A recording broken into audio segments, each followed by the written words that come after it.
Hello, my name is Eddie Tofpik. I'm Head of Technical Analysis and Senior Markets Analyst at ADM Investor Services International Limited.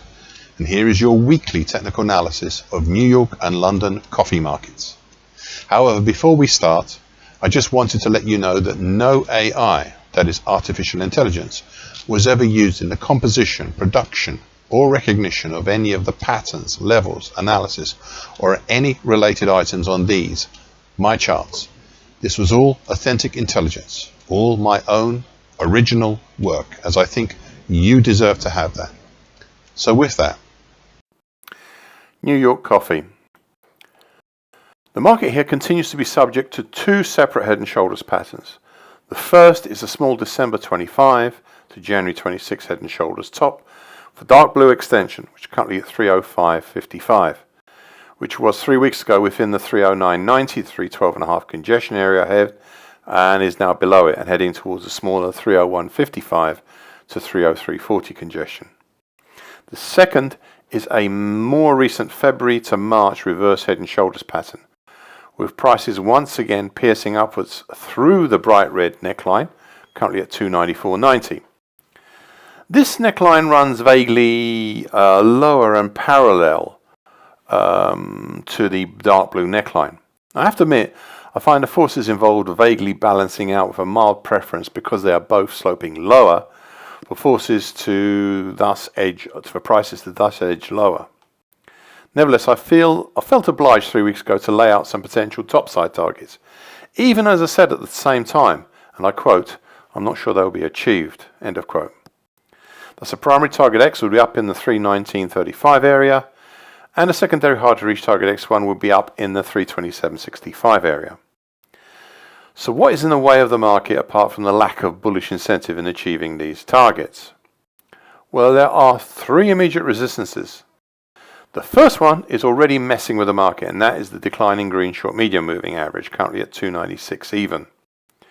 This had been a good resistance back in January, but I was not sure how good it would be right now, even as we test today.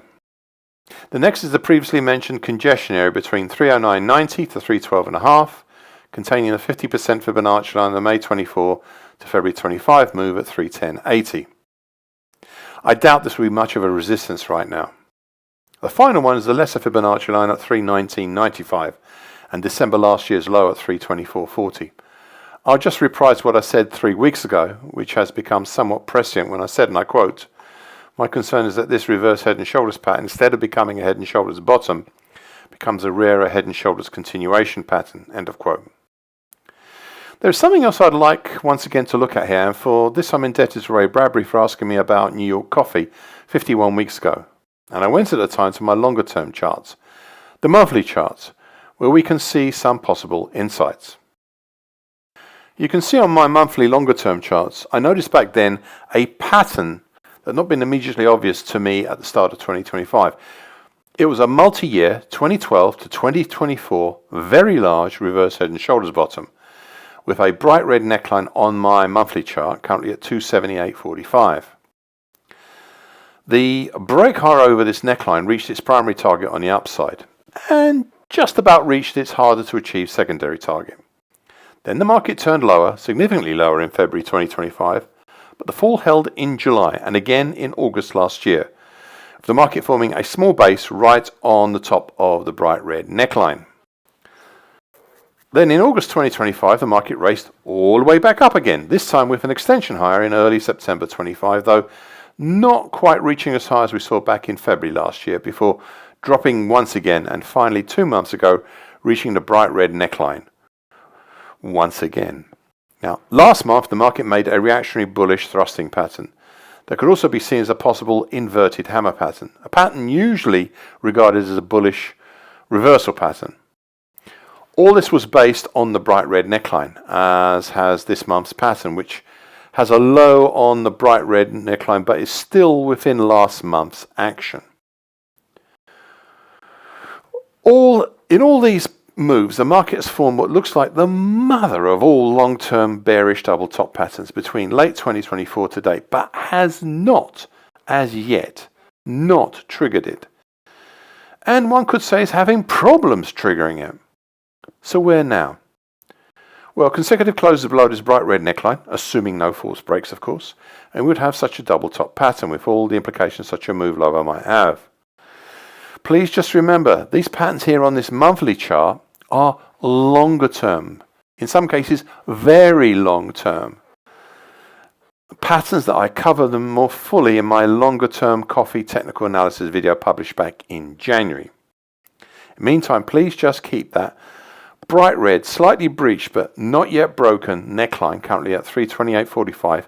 Please keep it on your mind. London coffee. 44 weeks ago I said of the bearish pressure on this market, and I quote, "They now have the overhang of the market from roughly 5,300 up to this year's high at 58.49, sitting above." End of quote. This overhang of bearish pressure and ammunition is important as it started back then to press down, magnifying the breaks lower.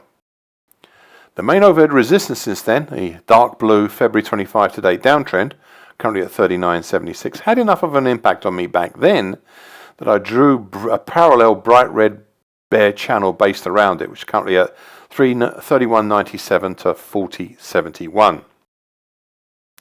We are today below some previously significant resistances that had turned into supports and now back into resistances. Notably the trio of interesting 50% Fibonacci lines. The first is the November 21 to February 25 move at 38.08. The second is the May 21 to February 25 move at 36.49. And crucially, the third is the August 20 to February 25 move at 34.81. All three have now given way. So if all these moves are, what now? Well, I said 6 weeks ago, and I quote, "We might take a leaf from New York Coffee's book and look at last week's action as a possible descending small scallop pattern. This seemed," end of quote, "this seemed the likely case back then. I went as far 6 weeks ago as laying out a primary target X down in the 34.15 zone, for secondary much harder to reach target X1 down in the 30.04 zone. I added at the time, and I quote, "We'll now see over the coming weeks if this vicarious analysis from New York Coffee works here." End of quote. 4 weeks ago we reached target X down at 34.15, and 2 weeks ago powered through lower as we gradually head lower still down towards the lows we saw last in July last year. I still am optimistic of reaching the secondary target X1 despite the distance lower and the obstacles we have in the way in between. Now, back in February we started to create a small early February to late March bright pink bear channel, currently 33.89 to 37.49, which has morphed into an early February to still bright pink descending wedge pattern, currently at 32.95 to 37.49. Last week we have broken down below this pattern, but we have stopped from heading lower by the bright red lower bull channel line. For now, I will not set targets for this break lower, but I instead rely on target X1 for the move. Finally, I drew 7 weeks ago something I had been thinking about for a couple of weeks prior. An October 25 to late January 26 bright green bearish Andrews pitchfork. Now the market has tested and breached the overhead bright green upper tie and above a few times, currently at 35.11, but has pulled lower enough that I will keep this bright green bearish Andrews pitchfork. I'll keep it still on my daily chart. However, as I said 7 weeks ago and ever since, and I quote, that I have no qualms about morphing the bearish Andrews pitchfork to a shallower bearish shift pitchfork with the same move if the action requires it, end of quote. Please note, the bright green upper tie crosses down through the bright red lower bear channel line on or about the 12th of May. So that's a key date to watch out for.